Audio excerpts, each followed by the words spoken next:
I don't know how much you can see behind me, but that is a burger.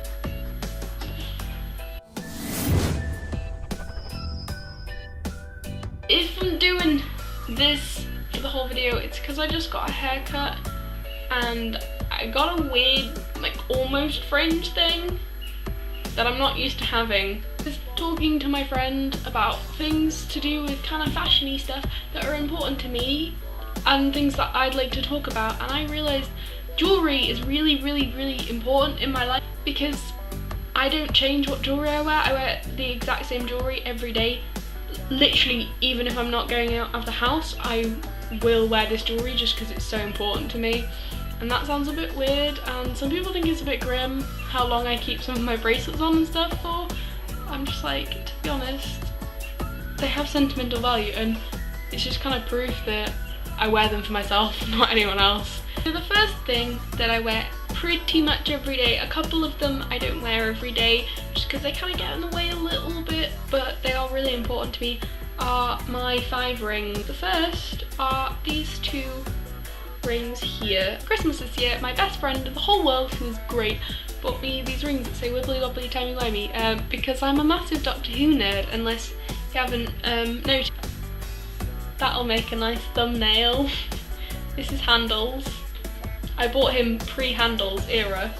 Well, I didn't even buy him. I think he's my brother's, but he lives in my room now.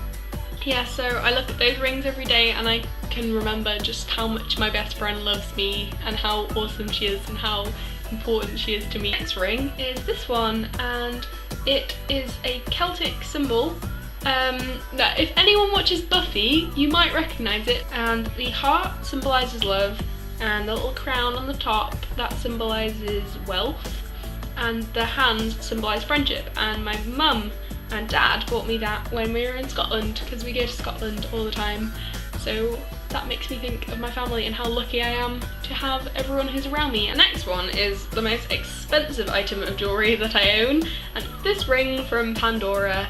It's just so lovely because my friend bought it for me for my birthday because she knew how important rings were to me, so that I'd always think of her and think of what she means to me, because she's gone through some really tough stuff and I think I've been there for her, so I think it was kind of a thank you for that as well.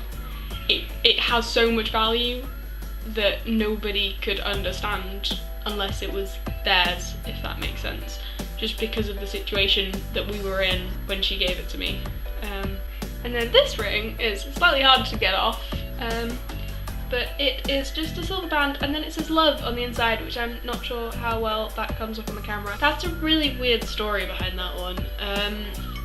I was on a train on the way to see Old Home Low in March this year, and there was a guy who was really lovely to everyone. He was just one of those really friendly people on a train, and you're like, yeah, you're a good human being. And then when I was getting off the train, this guy comes up to me. So we were talking for a bit about the gig and Manchester and just general nice things, and I was like, well, you seem like a really lovely human being. Thank you for being a lovely human being.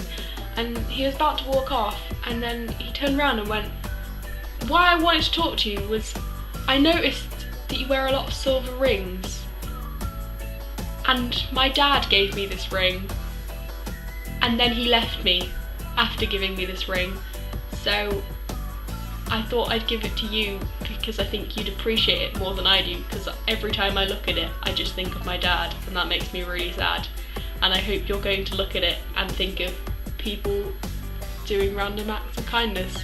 It was really strange, but I just kind of look at it and I try not to take it as like, oh, this guy didn't like this ring. I try and think of it as like, that guy didn't have to do that, but he did, and I hope I helped him in a way get over what's happened with his dad, because he got rid of bad memories in that way by being a nice human being. So next on the list of important jewellery to me are my 2 necklaces, and you'll have seen, especially the star one, if you've watched any of my videos on my other channel or my last video, you'll have seen both of them. Now the star necklace, that's from Lyme Regis. My mum brought it back from holiday with her family and gave it to me as a Christmas present a few years ago, and I genuinely have not taken it off. for 2 years. I stopped wearing it in the shower because I broke the original string because it wore out, but I sleep in it. I cannot be without it. And if I'm wearing a choker, like my velvet choker that I wore in my last main channel video, I actually wear this underneath it because it's just so, I don't know why, but it's just really important to me because it's from my mum, and it's not like I think that my mum's gonna go anywhere because I trust her not to, but I just feel really apart if I'm not wearing it. And my other necklace is this crystal-y type thing that's like brownie coloured, and then it's got like a green spot on it, and it's really pretty. And my grandma was cleaning out her house because she moved house about 6 months ago, and she found it and she was like, oh, this is pretty, do you want this? And I was like, yes, that is pretty, I do want that. So that's for my grandma, and she got it in like the 60s or something, so that's pretty cool. It's like, you know, vintage. And I just think it's really pretty, and it makes me think of my grandma because she lives in Devon, so it's like 5 hours away. So it's really nice. And I thought my phone was ringing then, but no, someone was mowing a lawn. Shows how often my phone rings that I mix those two sounds up. Yes, so my necklaces are both just kind of sentimental value because of my family, and the sun's going in, so I'm gonna go grey. Great.